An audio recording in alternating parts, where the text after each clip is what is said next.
जी ओम विवाह क्रिएशन में आपका बहुत बहुत स्वागत है। गाइस मैं आपको एक हार्ट टचिंग स्टोरी सुनाने जा रही हूँ, माँ की आखिरी इच्छा। एक बार एक बुढ़िया माँ को उसके बेटे ने एक वृद्ध आश्रम में ले जाकर छोड़ा।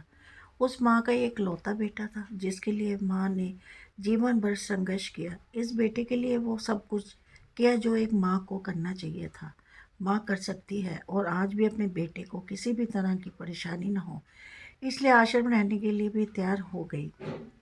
वृद्ध आश्रम में रह रही माँ हमेशा अपने बेटे को याद करती, मगर बेटा केवल साल में एक बार उसको मिलने जाता या फिर फ़ोन पर बात कर लेता। ऐसे कई साल बीत गए। वृद्ध आश्रम से बेटे को एक दिन फ़ोन आया। उन्होंने बेटे से आश्रम में जल्दी आने के लिए कहा और अपनी माँ से मिल लो, क्योंकि उसकी माँ बहुत ही सीरियस है। जब बेटे को इस बात का पता चला, बेटा जब अपनी बीमार माँ के पास पहुँचा, तब वह अपनी आखिरी सांस गिन रही थी। बेटे ने अपनी माँ से आखिरी इच्छा पूछते हुए कहा, माँ मैं तुम्हारे लिए क्या कर सकता हूँ, बताओ। माँ ने कहा, बेटा इस आश्रम में गर्मी और मच्छर बहुत ज़्यादा हैं, यहाँ पर कुछ पंखे लगवा देना।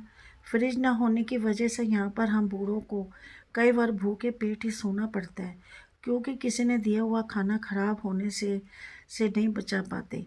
तो इस आश्रम के लिए एक दो फ्रिज भी खरीद कर दे देना। बेटे अपनी माँ की सारी बात सुनी। माँ से पूछा, आपने इतने साल यहाँ पर निकाल दिए, पर आपने कभी भी इस बात मुझसे नहीं कही। अब जब आपके पास टाइम नहीं बचा, तब आप ये कह रही हैं, ऐसा क्यों?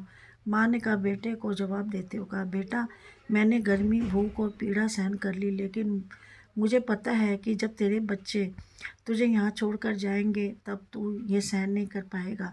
इसलिए तेरी सुविधा के लिए मैं तुझे यहाँ सब लगाने के लिए कह रही हूँ। दोस्तों, माँ की तो ये आखिरी लाइनें किसी भी बेटा या बेटी की आंखें खोलने के सक्षम है। इतिहास हमेशा अपने आप को दोहराता है, मगर आप जानते हैं कि आपके साथ अच्छा व्यवहार हो तो आपको भी दूसरे के साथ ऐसा ही व्यवहार करना पड़ेगा।